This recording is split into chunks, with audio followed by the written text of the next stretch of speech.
Afternoon, everyone, or good evening or good morning, depending for those of you who are tuning in from other parts of the world. I'm John Carlson, the interim director here at the Center for the Study of Religion and Conflict, and I'd like to welcome you to today's event, telling the story of the other.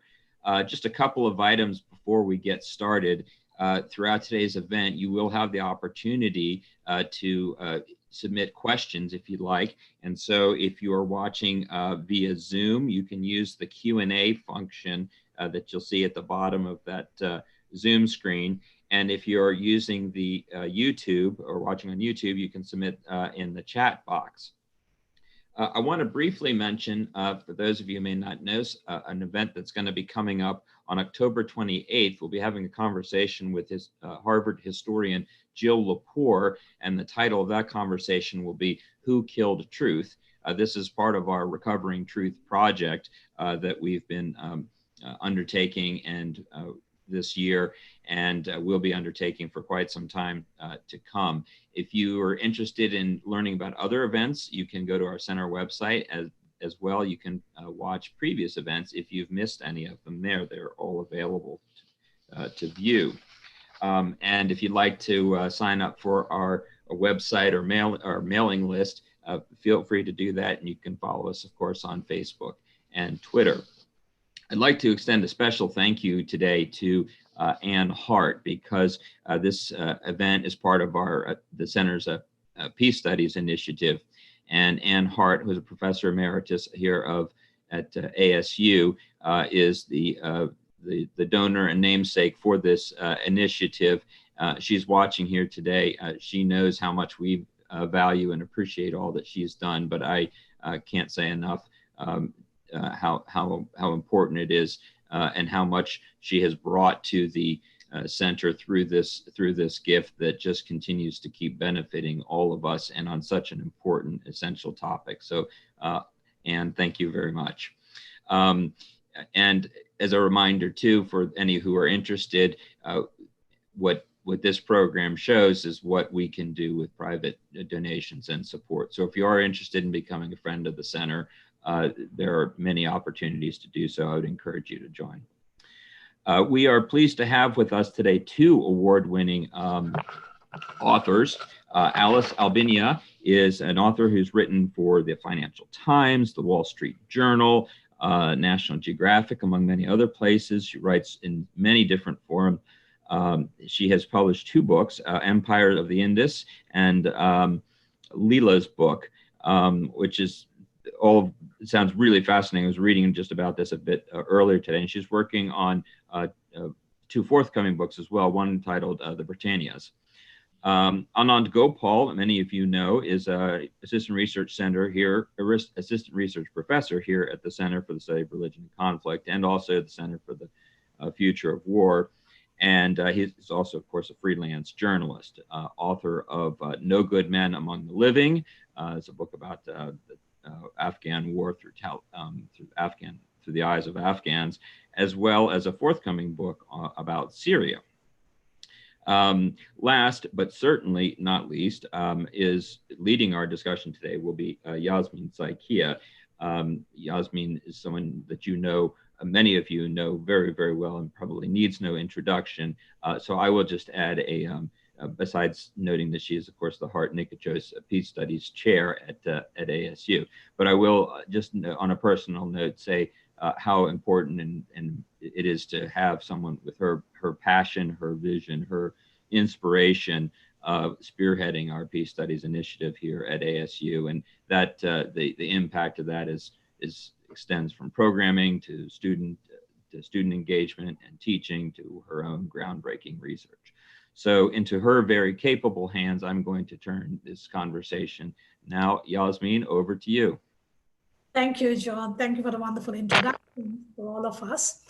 But I would like to invite our audience today to sort of enjoy this occasion in which we have two, as John mentioned, award-winning writers, Alice Albinia and Anand Gopal, who have written two amazing books on Afghanistan and Pakistan.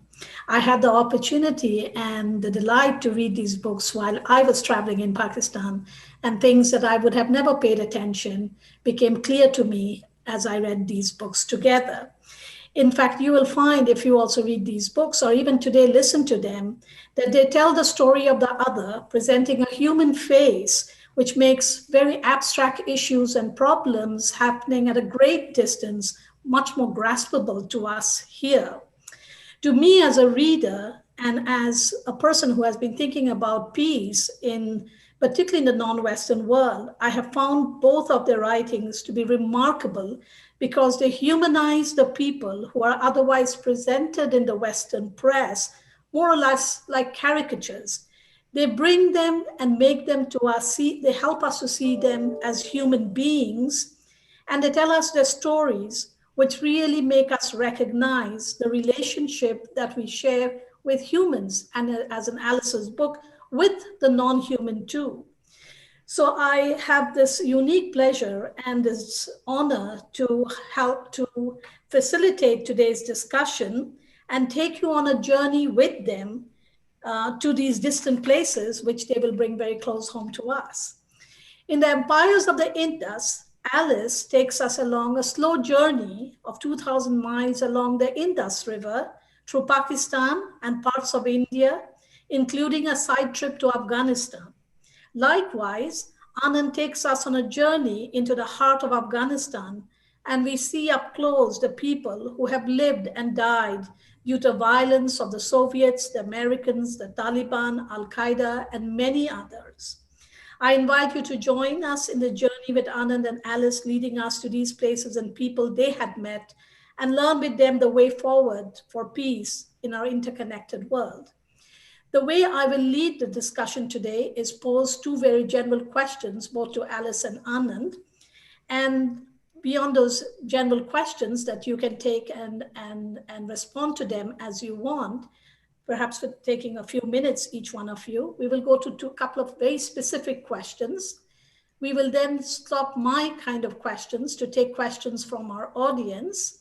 And after at around half an hour, 40 minutes of that discussion between my questions and the audience questions, we'll return to a few more questions that I might like to pose, and then give you another opportunity to have a discussion with the audience. So it's a very interactive kind of format that we have today, and you can take the questions as you want. Some of them are a little long, but you can decide to answer parts of it or all of it as you decide, as you want. So I would like to start in the very beginning. I would like to start the beginning of your own journeys. What motivated you, both of you in different ways, to travel these such long distances to write your books? What were you searching for, and what did you find? Did you ever feel out of place or displaced in your travels in Afghanistan and Pakistan? And I think our audience might also want to hear some of the highlights of the journey that you have carried back with you and can share with us today. So that's the general question I would like to first pose. Either of you can start the conversation. Thank you very much.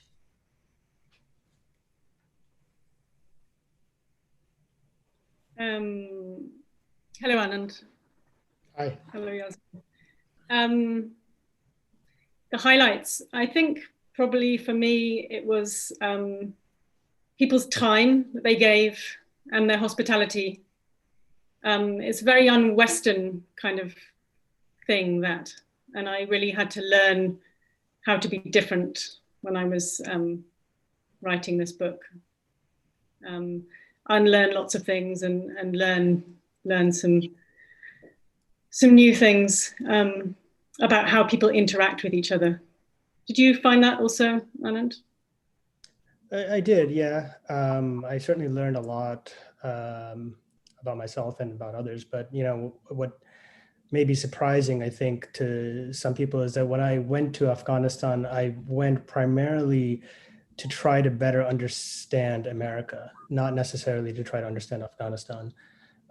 Because I was drawn to the country because I was living in New York on September 11th. So I saw the attacks and I knew people who were affected by the attacks. And so like many of us, I was, really puzzled and shocked by why this kind of atrocity would take place. And, it made me question what the image of America was in the world.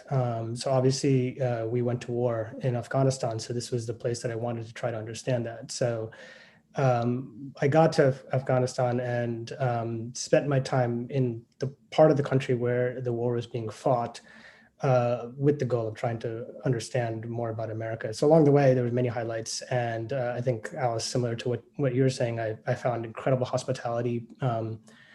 I couldn't have written my book if it wasn't for that kind of hospitality, because I showed up in villages and people took me in. I spent weeks or months at somebody's house, and was able to kind of blend in a little bit by just being a fly on the wall, and kind of learn the ways of people in a very different culture from my own, which wouldn't have been possible without incredible hospitality.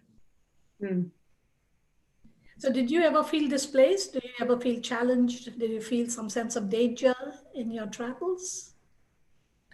Yeah, of course I did. As an American traipsing around Afghanistan, especially in the middle of a war zone, you will. But, what was always in the back of my mind is that whatever danger I faced was pretty minimal compared to what Afghans would face. I always had the ability to jump on a plane and get out of the country and go back home, and millions of Afghans don't have that opportunity. So I was really fortunate. So, and I also chose to go to these areas. No Afghan chose for the war to come to them. So in that sense, I always felt like I didn't really face that much danger compared to others. That's very interesting. Alice, as a woman in Pakistan, did you feel anytime displaced or like a foreigner who's not welcome there?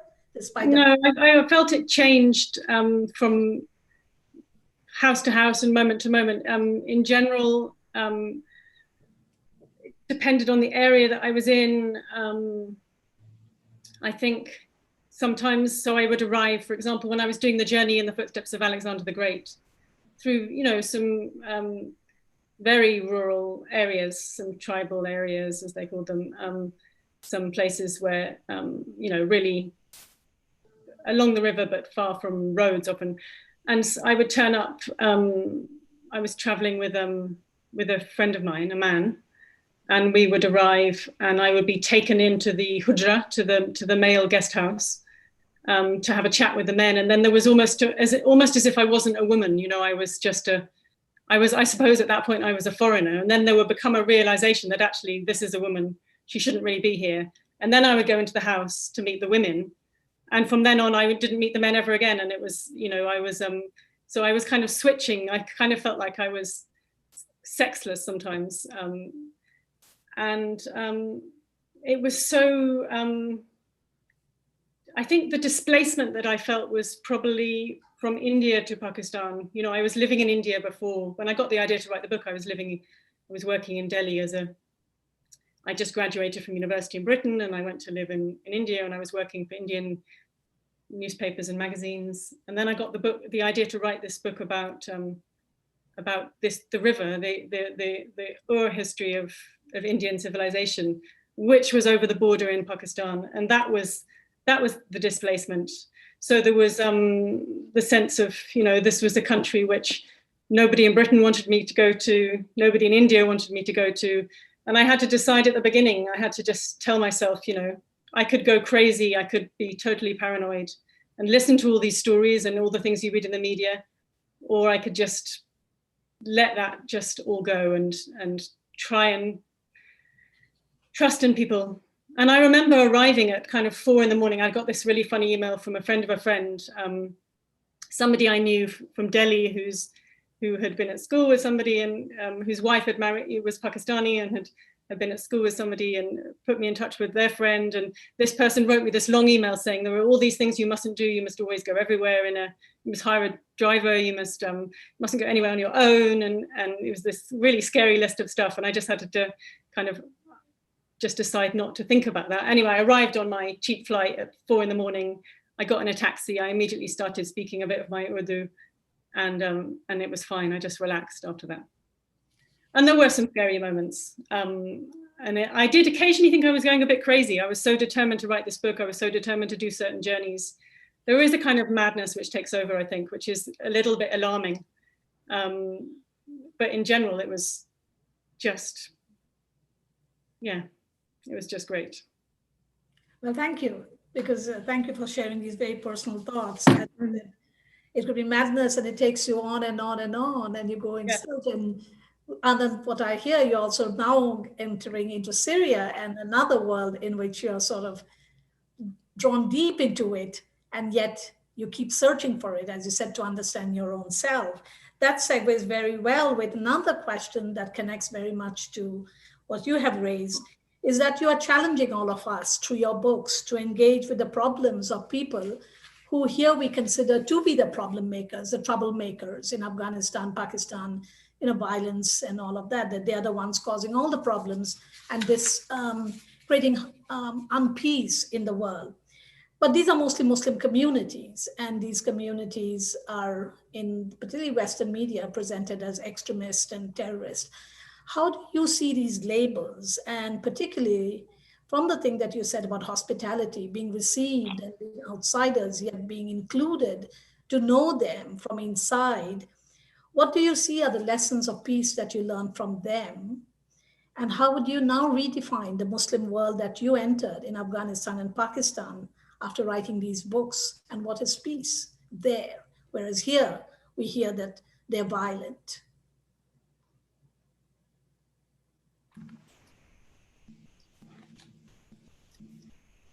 Alice, you want to take that?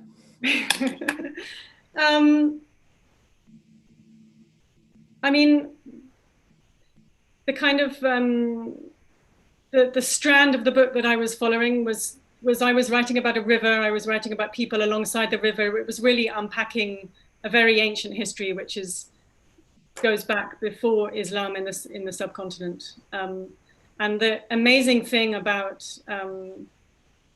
the places I was visiting in Pakistan was that the especially in Sindh, so in the lower reaches of the river, this Sufism still exists, which is, it goes against all the cliches of state-controlled religion. It's completely anarchic. You can't predict what's, there are shrines that you don't know who you're going to meet. It could be a cross-section of society. It could be, there's women there who are freer in those places than any other part of their lives. So it was constantly surprising, was the thing that I discovered.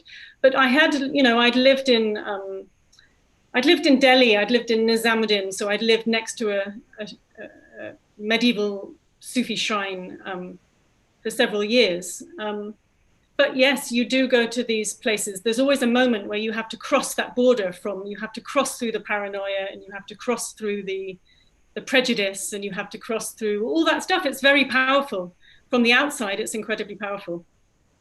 We read about it, we see the headlines, we see the images, and you have to go beyond that. You do have to make a conscious effort, I found. You have to push through that physically and emotionally, and remember that you're meeting people, and that people, that you have to get beyond all those cliches that are propagated for reasons, for powerful reasons. There's reasons why these things are said. It's because it's useful to certain people outside Pakistan and Afghanistan. So, yeah. What about you, Anand?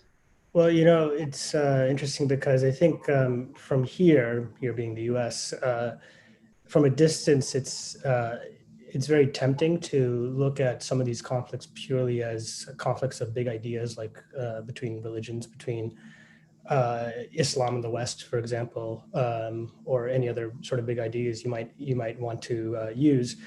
But what I found on the ground was it was a lot more complicated. There were many reasons, let's say, why somebody would join the Taliban. None of them were, independent of religion, of course, but none of them were just reducible solely to the question of religion either. It would be everything from people who suffered personal traumas from the various wars, most recently from the American occupation, to rivalries, to the lack of a real state that can adjudicate disputes. I mean, there's many different ways in which people faced real practical problems in their lives, and they felt that the most viable solution to those problems was to take up a gun, and the way they gave meaning to what they did was through the cultural resources that are there in the country. So one of them is religion. So I would often I'd be very surprised by meeting Taliban members who would have joined the movement for reasons that I would consider to be quote unquote secular. For example, somebody, a police officer raided their house and beat them up, and therefore, for us, we could see that as an occupying force mistreating a local population. For them, they'll say, yes, that's what's happening, but why are they doing that? Well, because they hate our religion, for example. That's one kind of interpretive frame one can give, again, drawing from the resources of their culture. At the same time, if you're situating yourself from the point of view of the Afghan village, then a lot of our actions, us being the US, also looks to be, in a way, almost kind of suffused with the same quality of magical thinking that we might think they have. For example, nationalism, the idea that it's the US's role to rule the world and to institute what you might call a liberal order in the world. All of these things are items of belief that are strongly held by segments of the American population, but they have the same kind of basis as any kind of religion would have, which is that it requires a lot of faith. It requires a type of knowledge which isn't purely just like scientific knowledge, right? So I think that if you look at it from that perspective, then there's all sorts of belief systems that are at work here.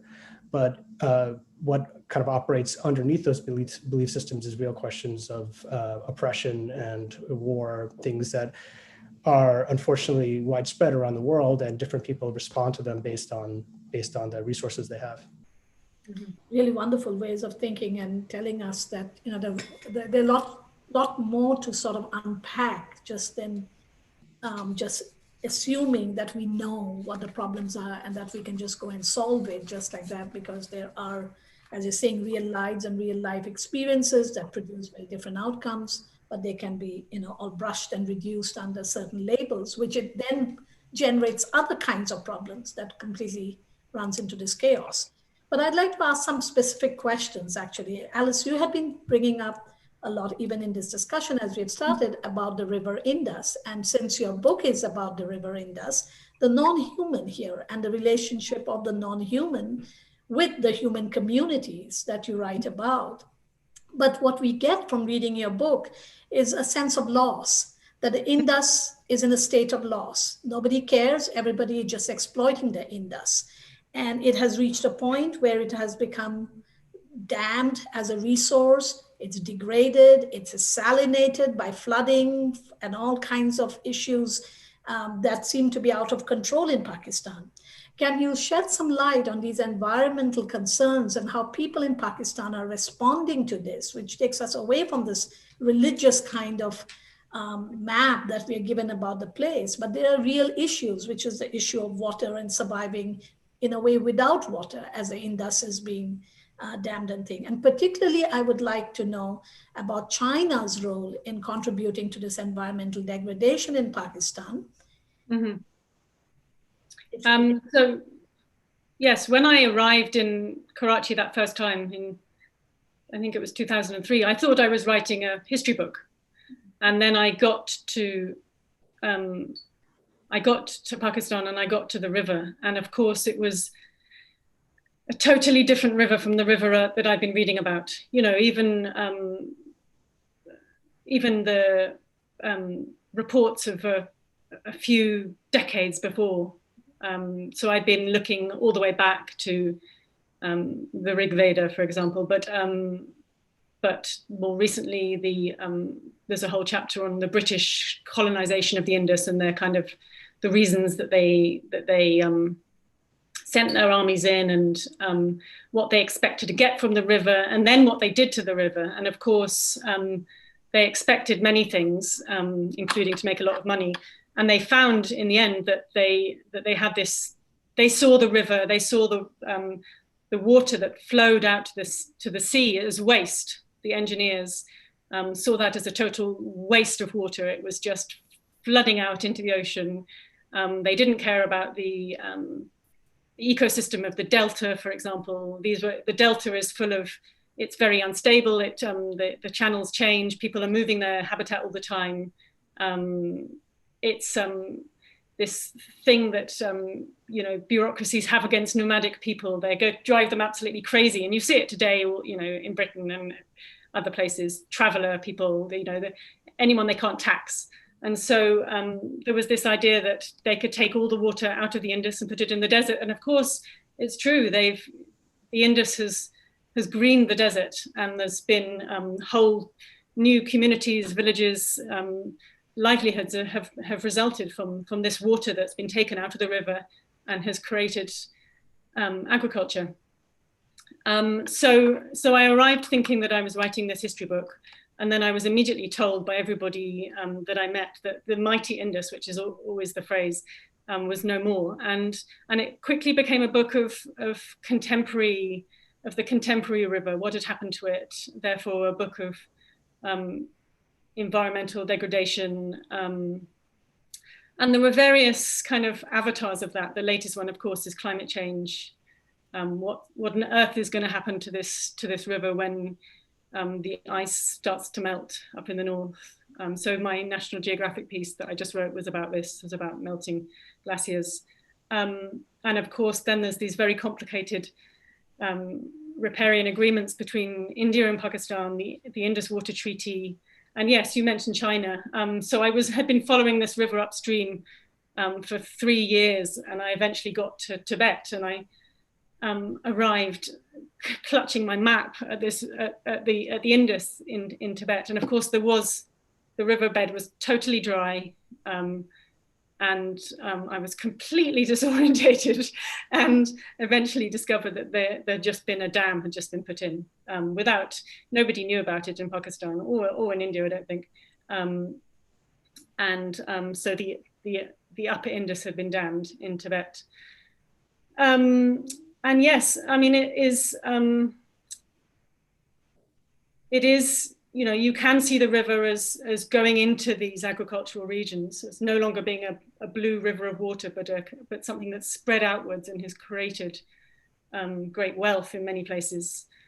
But I think the thing that we've lost, and it's of course not just in the Indus, it's everywhere in the world. We've lost some sense of ourselves as of humans as part of this of this environment, part of this nature. Just we need to get back some of that ancient feeling for things like rivers, for the creatures that inhabit rivers. It's not just us. I know it feels like it is just us a lot of the time, but really it's not just us, and really we are out of balance. That was my feeling from my, that was the thing that I saw along the banks of this river, probably. Yes, because reading your book, it makes you feel sad, very sad for the river. And that, it's only seen as a resource, as an object for the humans to use and abuse. But you did touch upon something about the Indus Treaty with India and Pakistan, Indus Water Treaty. Can you see water has been a site of kind of conflict between India and Pakistan. Can you see this concern for the Indus and sort of helping the river become something more than, as you said, a dry riverbed or just greening the desert, it's just being used? Can you see the river Indus becoming a site of some kind of peacemaking between India and Pakistan, which is already in a very, very strained relationship?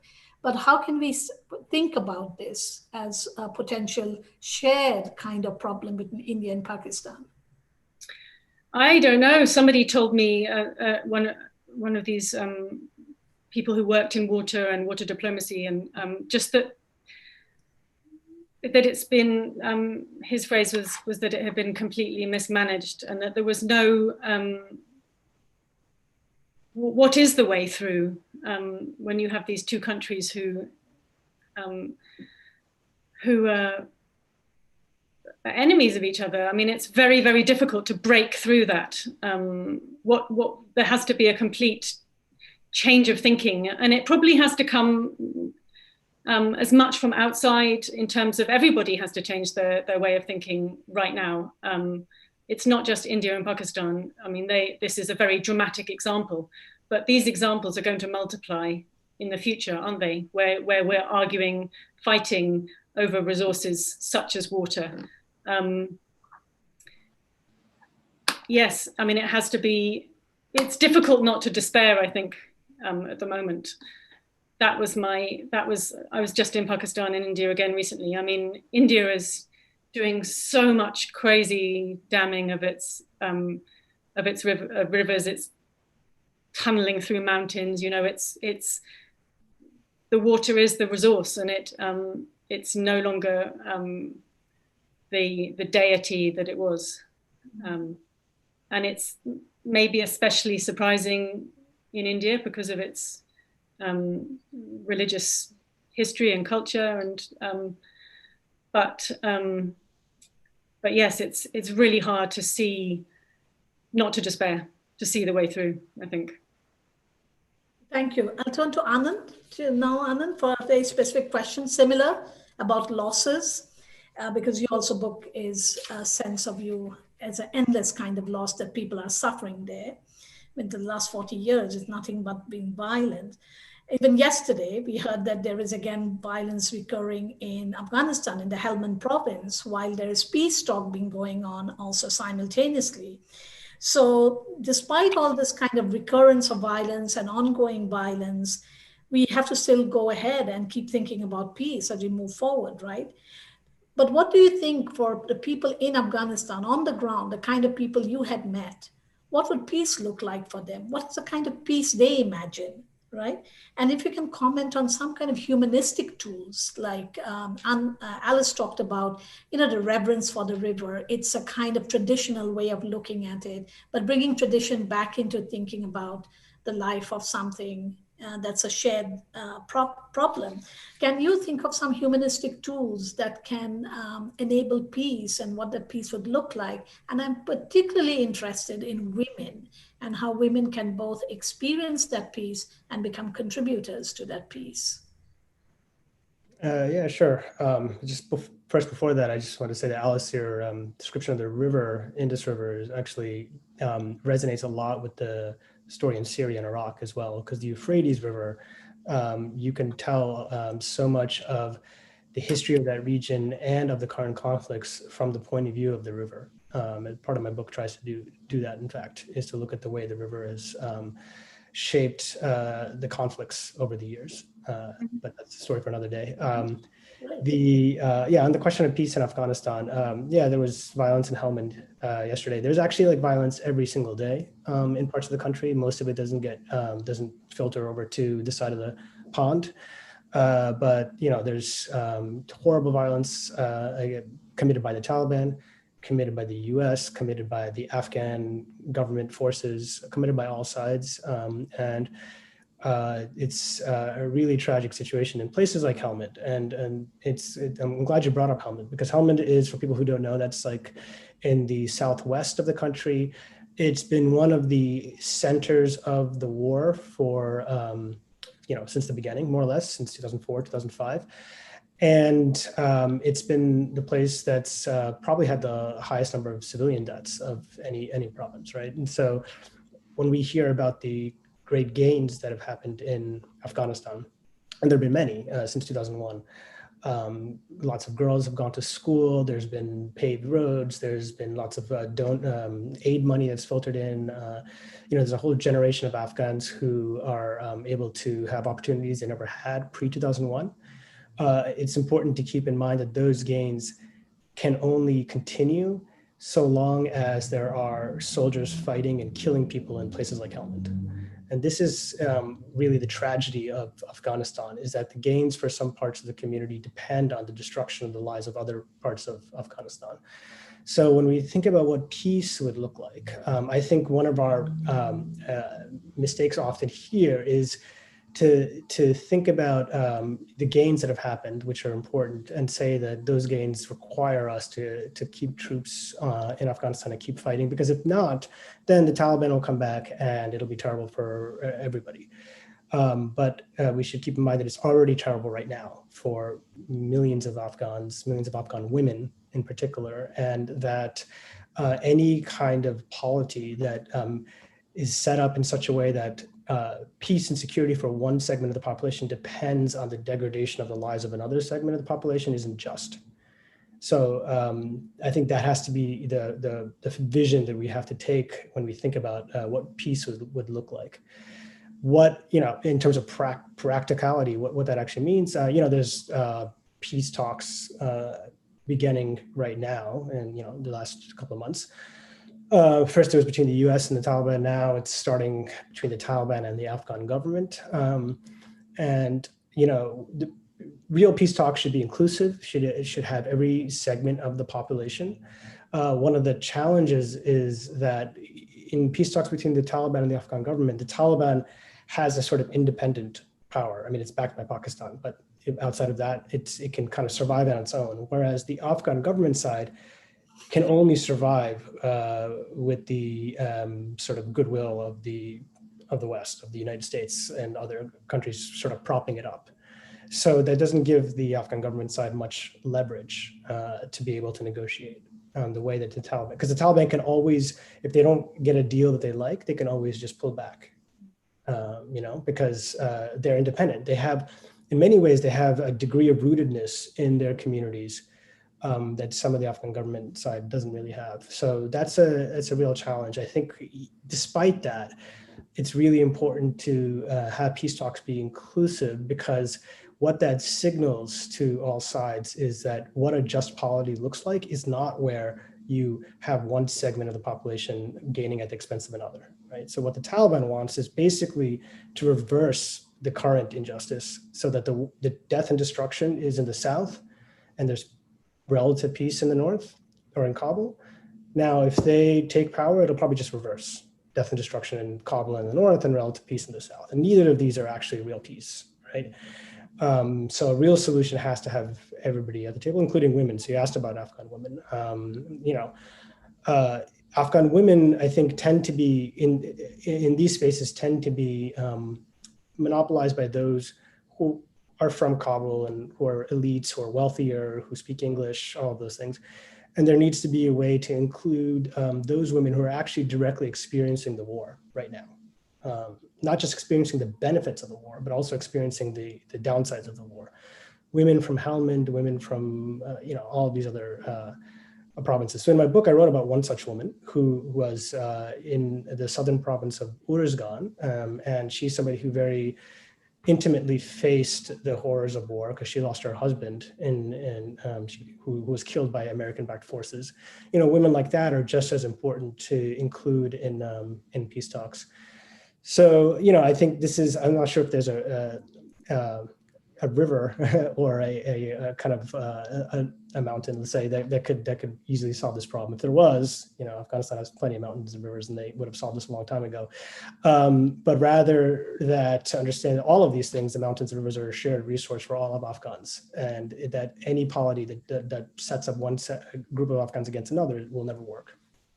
Wonderful. I know we have got some very good questions, I'm told.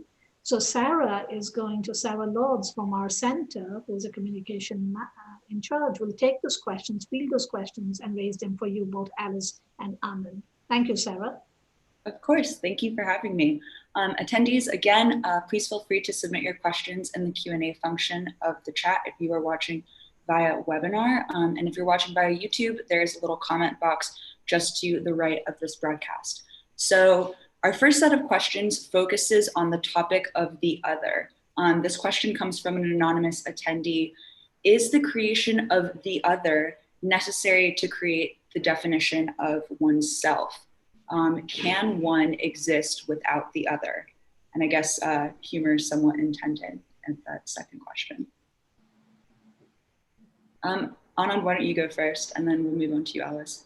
Yeah, sure. I think there's a whole history of the Western conception of the self. I'm talking about the collective conception, not the individual, that we are freedom-loving, we are liberal, we are, our women are liberated, all these things that actually have only been able to be constructed in opposition to colonialism, to imperialism, to et cetera. I can give examples, but Afghanistan's one, we could talk about Afghanistan, where one of the arguments for the war in Afghanistan is that we are liberating Afghan women. And it's very interesting because if you look at how women, to the extent that they are liberated, which is debatable in the US, how women's rights were won in the US, it's not by some occupying power or somebody else giving it to them. It was by them fighting themselves for these things through the suffragist movements, through the 60s and 70s, et cetera. So if Afghan women can't be sort of given this sort of gift of equality that Western women have tried to fight for 100 years, then what purpose does it serve to really highlight this? Especially when, as I said earlier, there's so many women who are being killed in this conflict. There are women whose lives actually, in a place like Helmand, a woman's life, I would submit, is actually worse today than it was under the Taliban. Because under the Taliban, you couldn't leave the house. You basically were in a prison and you're alive. Today, you can't leave the house. You're basically in a prison and you might be killed. So that's very depressing. But I think that's a stark reality that we have to contend with. And I think understanding that reality will help maybe deconstruct a little bit of the myths we say about ourselves. Yeah. And Alice, again, the question for you is the creation of the other necessary to create the definition of oneself?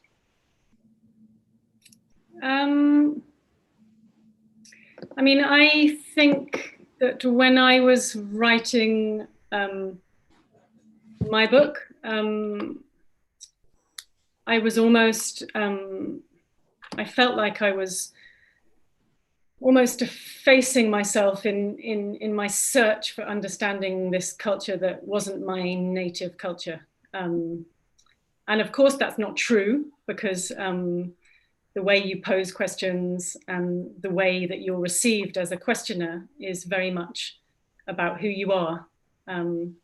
But for example, I'm now writing a book about home, about the place I'm native to.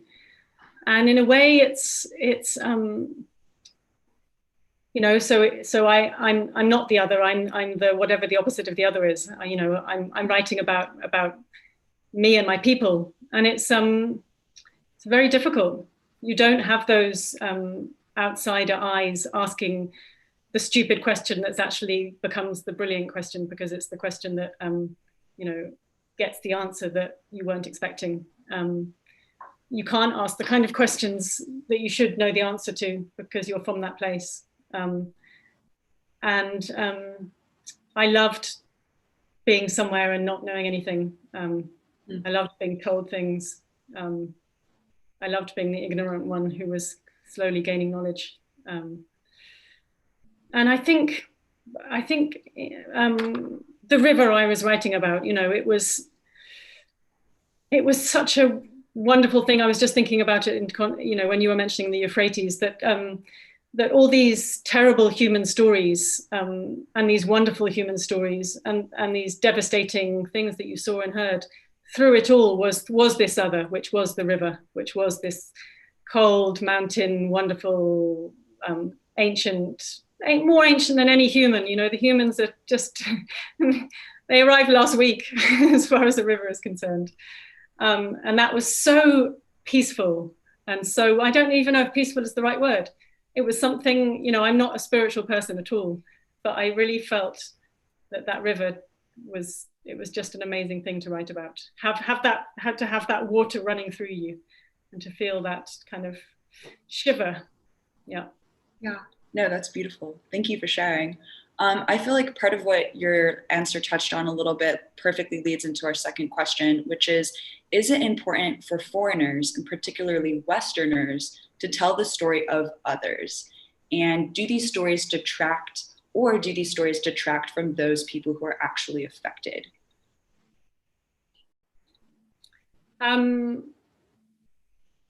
Well, I felt that my book was really, it changed. I went to write about one thing and I ended up writing about something else. And I was really telling the stories that I was told. And obviously you choose the stories to tell, but it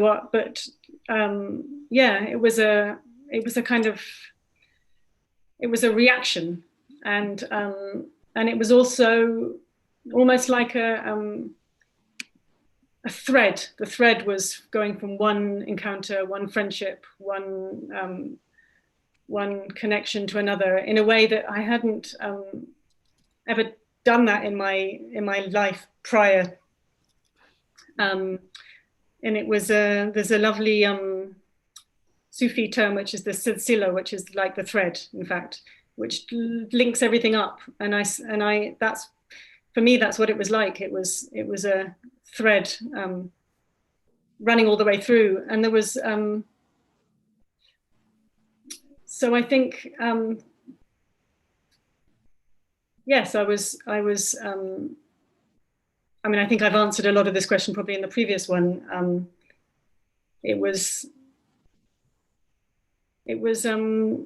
confounding and interesting, and changed changed who I was, probably. Yeah, what about you, Anand? Do you think that it's important for foreigners and particularly Westerners to tell the story of the other, or do these stories detract from those people who are actually affected?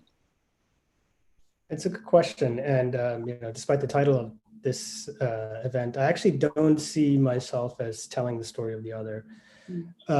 Because Syrians, definitely Afghans, are perfectly capable of telling their own story, and they do in all sorts of ways. So I kind of see myself less as telling their story and rather as trying to translate some of their experience to Americans, because my ultimate purpose in going to these places is because I'm an American and I want to improve my country. And I want to make this a better place, a more just place. And in doing so, also make the world a better place in the tiny way that I can.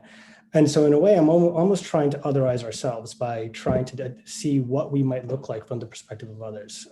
So that means going there and listening to them and trying to understand how we seem to them. So I don't know if that answers the question, but.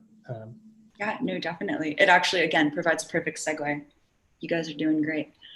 So to the topic of perspective in othering, we've got a question from Willa. So we've talked at length in class about the intention of the language when we discuss others. And I feel that that theme is applicable onto your book, No Good Men Among the Living. For those of you that aren't familiar, it details the US's war on terror through the eyes of Afghans. So based on your work, should we call the Taliban resistance to American occupation terrorism? Would we not also have people and militias rise up in our country if someone sort of were to impose the same occupation? Well, we have militias rising up and nobody's imposing an occupation. So yeah, probably. True. I think, I don't like to use the word terrorism except when I'm quoting somebody, just because I don't think it's actually a useful term. Terrorism historically was a tactic, a terrible tactic, but it was understood as something, it was a tactic that was one among an arsenal of tactics that one could use. And somehow over the last 40 years, this concept has migrated from being a tactic to being a type of person. And it's kind of a word that has a moral evaluation built into it. So when you call somebody a terrorist, you already ipso facto say what you think about them. And so I don't think it's very helpful. And of course, if you ask many Afghans, they'll say that we are the terrorists, right? I think instead we should look at people's particular acts and condemn them for acts they commit. So when a Taliban bomber or suicide bomber kills civilians, I think that's terrible, and we should condemn that. And then we can condemn the Taliban for either carrying out the resistance in ways that are just or unjust. Those are things we can do. But to just simply call them a terrorist, I think it actually doesn't actually solve anything. So I don't actually use the word. I try to use the word fighter, guerrilla. Other words that tend to be more neutral on this question. Perfect, thank you. This question will go to both of you. So again, in considering the other, where is the line between oppression and self-preservation? Can othering be used as a defense tool by Indigenous communities to exclude would-be colonizers?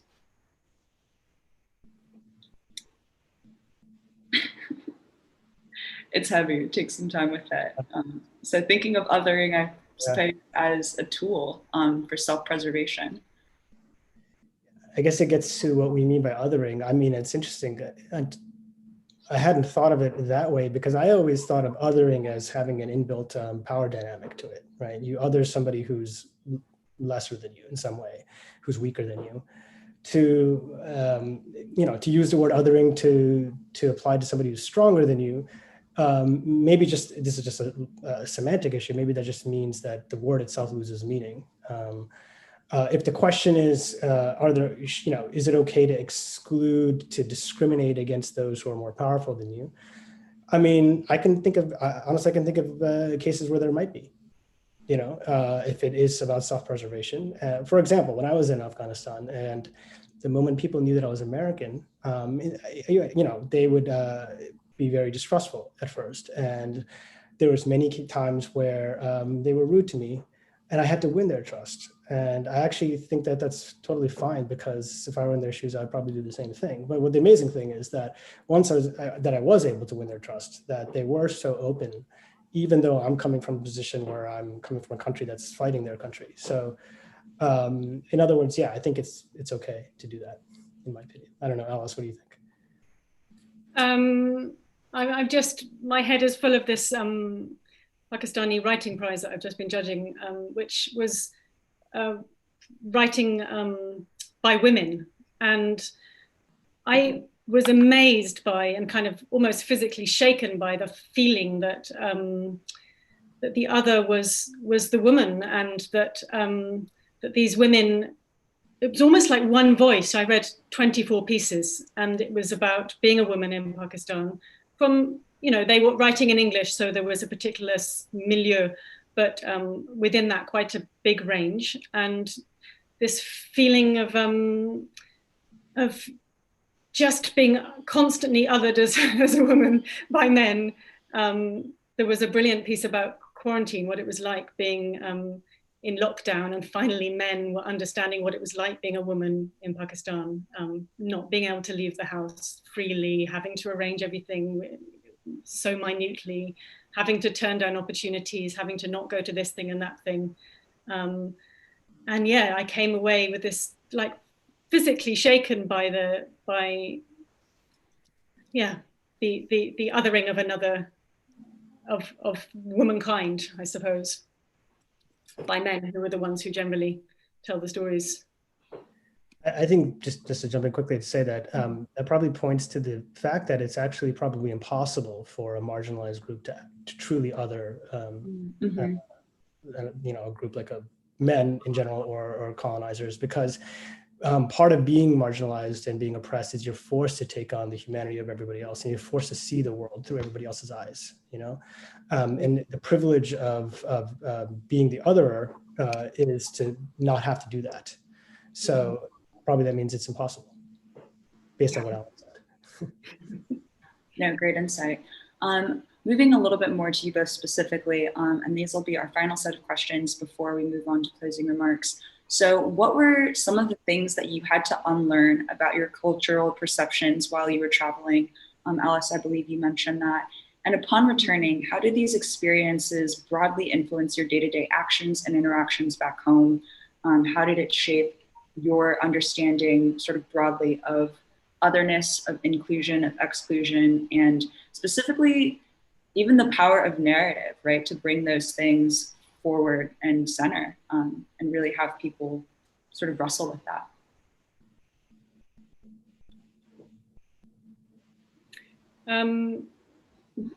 I was really struck by the end of this long piece of research that I was doing and traveling, that I felt like I for some strange reason, I'd gone so deeply into the culture of another place, their ancient texts, politics, rural histories, I really felt like I was a kind of blank sheet as far as my own culture was concerned. And so I came away with this sense that I had to go home and write in the same way about home, kind of almost as a ethical standpoint. It was very personal to me, but that was my feeling. I remember feeling it as I finished my journey, you know, in Tibet, having gone to the source of the Indus, and I was full of all these things, all these experiences and sights, and but also this sense of loss of, you know, why hadn't I done the same thing at home? It was very strange. It wasn't what I was expecting at all. Yeah. Anand, to you? I mean, I've had to unlearn a lot of things and still unlearning things, I guess. In Afghanistan, I had to unlearn what in retrospect were, I think, rather naive beliefs about America's role in the world. In the Middle East, I've been working in and from the Middle East since 2011. I've had to, I think, do a deeper kind of unlearning because, I mean, I grew up as somebody who was fairly secular. And I didn't quite realize until I was actually living in the Middle East how that had shaped and misshaped my view of things. You know, I used to think if you had talked to me 20 years ago, I would have told you that, you know, I live in this world of hard facts and reason and logic, and then there's religious people who don't. Sadly for me, since 2011, I've learned that that's not the case, actually, that a lot of the things that I took as kind of hard facts, they're quite slippery and require a different type of reasoning. That is the type of reasoning that a lot of religious people do every single day. So that I think is a deeper type of unlearning that I've had to do over the last 10 years. Perfect. All right, I'll hand it over to Yasmin for closing discussions, and if there's time, I can hop back on and we can see if we have time to answer more questions. So take it away. Great, thank you. These are really amazing kind of discussion and amazing way of like kind of going back and forth. It's a great tango. It's as if it has been choreographed for you guys to share these stories in such you know, wonderful snippets and yet sort of bring up such big issues for us simultaneously. I like, Anand, you mentioned that othering is always done by people in power, the marginal, the people in the periphery, the less powerful, cannot do the othering. Now, if we were to turn the story around and ask the question, if an Afghan or a Pakistani was to write a book about America or the UK, what kind of story would they tell about us? Knowing that they are in a place of disempowerment, okay? We take that, but let's turn the table and let's say we are on the receiving end. What kind of story would it tell about us? And what will we learn about ourselves from their stories about us? Well, I think for Afghanistan, it really depends which Afghan, which part of the country, which set of experiences. I can start with those who've grown up in this war, for example, Helmand or others, and they have written books, really interesting books. And what's fascinating about that, and this connects to our previous conversation, is that on a kind of a surface level, we appear as the bad guys, we appear as the terrorists, but it never goes to the same level of dehumanization that we actually sometimes apply to them. And in the sense that there's a great book written in Pashto from this small village in Uruzgan that just tells the history of this village for the last 100, 200 years, right? And is a kind of a collection of oral histories that have been put down to paper in the last 5-6 years. And, you know, it has stories about the Russians, it has stories about the Americans. And in those stories, the Russians and the Americans could be interchangeable. So in other words, they see us like they see the Russians. And I think that's not how Americans see them. At the same time, there's a remarkable ability to look at individual soldiers or individuals in that and not dehumanize them. So I think that's maybe more evidence that it's very difficult for the marginalized to truly other people like us. That's really interesting, because I'm going to push you a little more on this as a closing thing, because they said they do write about us. They also write a lot of poetry. As we know, there's a huge collection of Taliban poetry, right? And in that, they have written about the Americans and the Russians and other groups, right, as oppressors. But as you're saying, there is not a dehumanization. So what is that culture that does not dehumanize even the oppressor, but gives it a human face, whereas we are unable, and we just label them as some others that are beyond the pale of our human world? What can we learn from them? Well, when I say that they don't dehumanize, it's not that they don't say terrible things about us. Yes, no, they write about oppressors very much. Yeah, they do.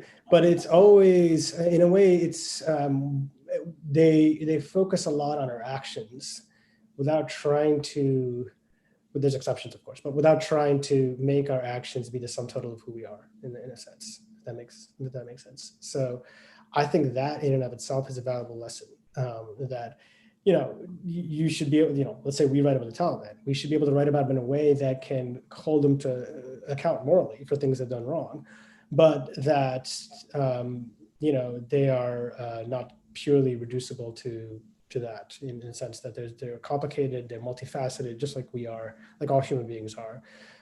They have various motivations. They sometimes succeed, sometimes don't. They delude themselves. They, all of the things that are true about humans is true about the Taliban or any other group of people on Earth. And so I think they kind of get that because they have to, and we don't have to get that, so we don't. No, that's really lovely. Alice, what do you think? Will Pakistanis write about British society? I know they write a lot of novels, but like you, if they were to go into Britain and talk one-on-one with a variety of different people and write on a story on the Thames in London, or what is the story we will learn about you that obviously there is a lot of writing from outside about Britain, but I did used to kind of weep as I was traveling along the Indus, and shocked as a British person to receive such hospitality. And I used to imagine to myself, in a kind of tragic, hilarious way, what would happen if somebody turned up from Pakistan and walked along the Thames and stopped at somebody's, Thames cottage and knocked on the door and said, please, can I stay the night in your garden? Or even, in my case, I was given, a bed for the night in people's houses. And what would, is it even possible to imagine that experiment? How would your average British person react? I would love to try it. I would love to do it as a documentary, and see what the reaction was. I mean, it's hard enough to walk through. Recently, I walked from Durham to Lindisfarne. It's hard enough as a white British person in a predominantly white country to receive the kind of hospitality that is there in Pakistan. It's a very different culture, and you feel it the moment you walk out of your door. It's when you travel on the tube or it's just, Britain isn't like that for some reason, but it probably should be more like that. And like I said, the ability to stop everything and give someone your time, that was the thing that was the lesson I really learned from traveling along the Indus. Not to say I'm sorry, I'm too busy, I can't, sorry, call me back another day, but to actually stop and listen.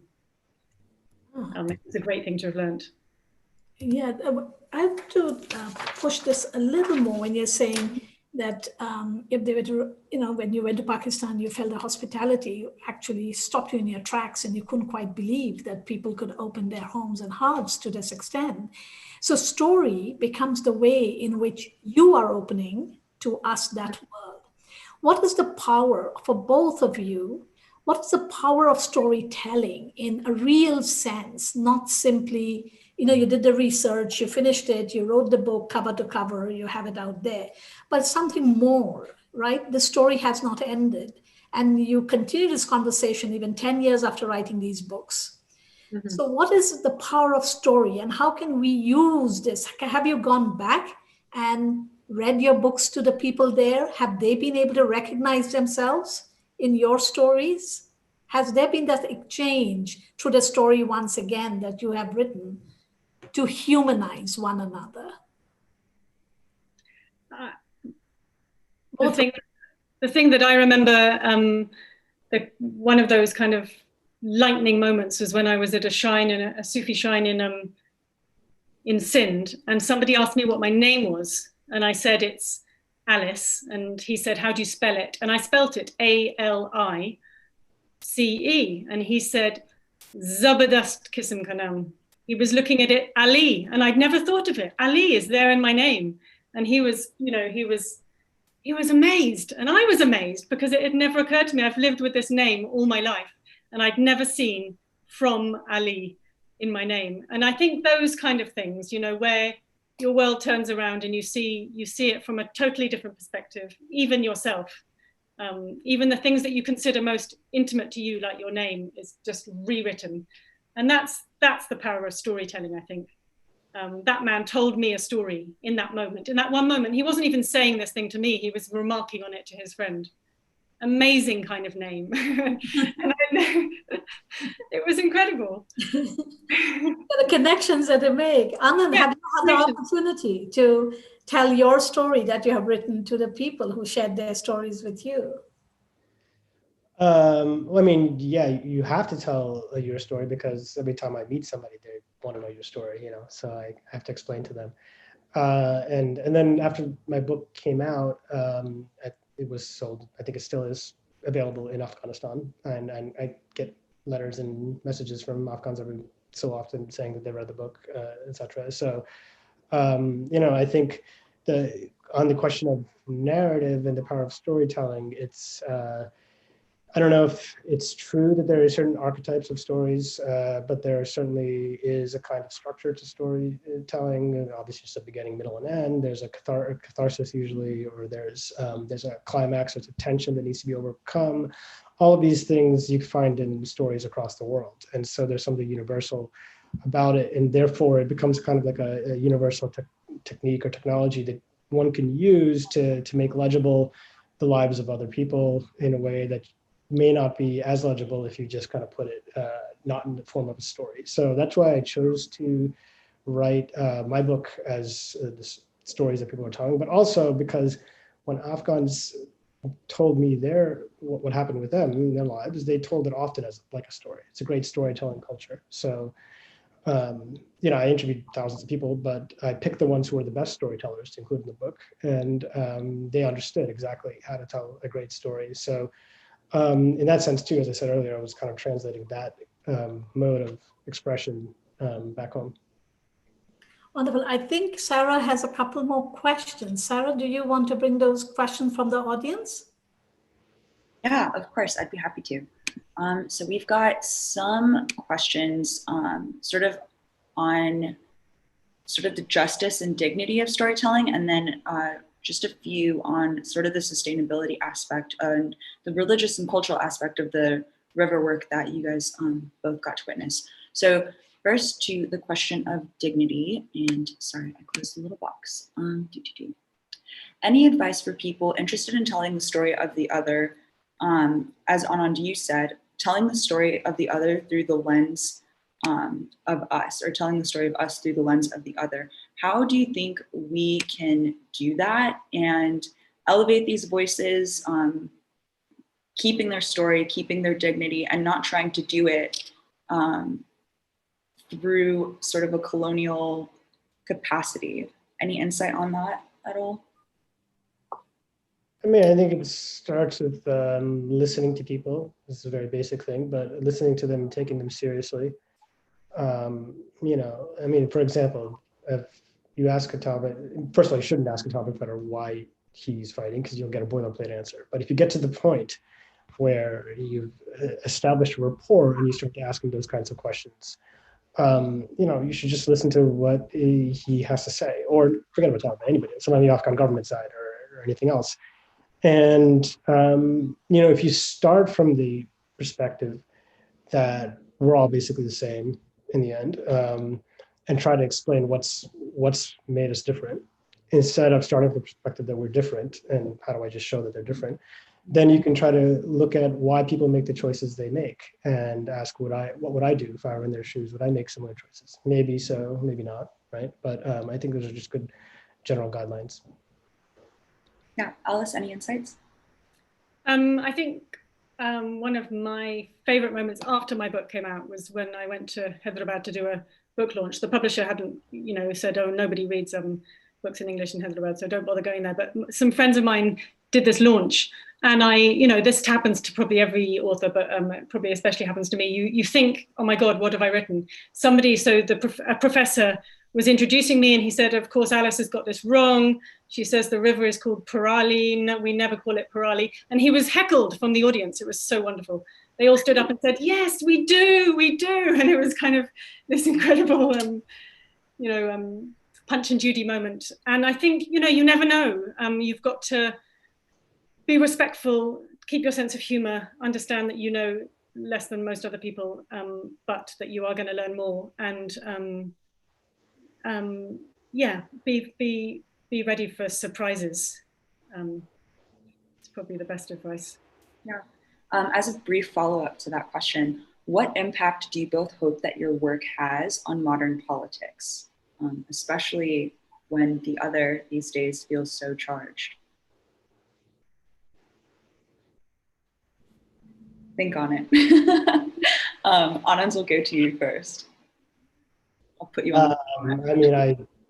I would hope that people could read it and have a better sense of who we are as Americans, and therefore use that sense to better inform their decisions as citizens of our country, whether it be through voting or through their political action or through the other choices they make in their life. I think that's a tall order, but that's one aspires to that. For me, it's probably, I think, understanding your neighbors, across borders, but also between towns and cultures and religions and languages. But more than that, maybe this sense of nature and the environment, and maybe that being something that we really need to pay attention to. And once you pay attention to something, then maybe something will shift. Who knows what our books will do, but maybe it will help some people who should be paying attention to pay attention. And then the final question, sort of on sustainability and ecology. Alice, can you speak to the ways that the river's religious and cultural significance either helped or hindered the population's understanding of its endangerment? Did you see any sort of veneration of that going on that leaned towards sustainability? Very much in Sindh, where there's this, like I described, there's still this very, very strong kind of Sufi culture, and it goes against a lot of conventional currents of society. And there is this feeling of Sindhis being the underdog in the river. They're downstream, so they get much less water than everybody else, naturally. I kind of wanted there to be more, especially in India, to be more reverence for rivers. And it seemed to be very separate. I mean, I think there's a very political Hinduism that's functioning in India at the moment, and it doesn't necessarily carry through. I think probably we could all do with a bit more reverence. We don't know everything, as Anand was saying earlier, and yeah, I too have been surprised by some of the things I held dear, such as this is a fact, and this is something. The things that go beyond our understanding, and I think I often nowadays try and look back, especially in the work I'm doing at the moment, which is about Britain, understanding where Britain has got to through its past, and really this book on the river, which had such a, going so far back in history and using these ancient texts and ancient thoughts to understand the present. That whole work has been really helpful to me now.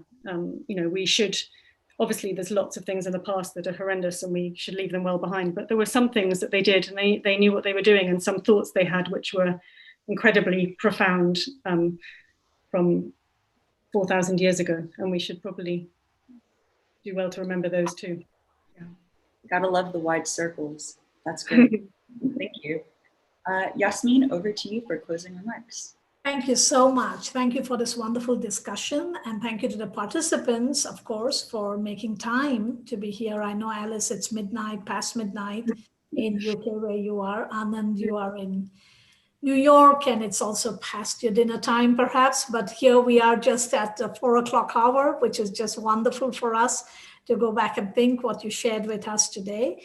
But what I have come from listening and reading your books previously and listening to you today, listening to power of story is really amazing when you retell it. And as you kept telling the stories of the writing of the story itself, I realized why stories are so inspiring, why stories don't die, and why stories keep, even they're repeated 1,000,000 times the same thing, we hear something new every time.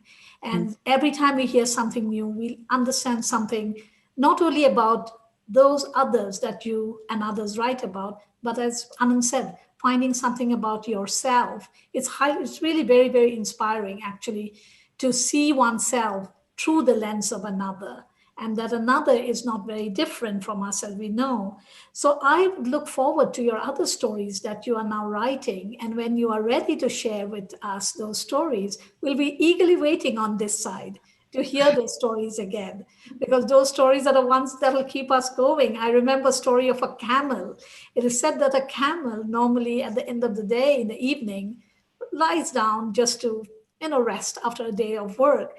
But there was this one camel who did not lie down because he was so mesmerized by the story that was being told by the one camel rider to another camel rider, that they completed 3-day journey in one day because they didn't want the story to end. So we don't want your stories to end either.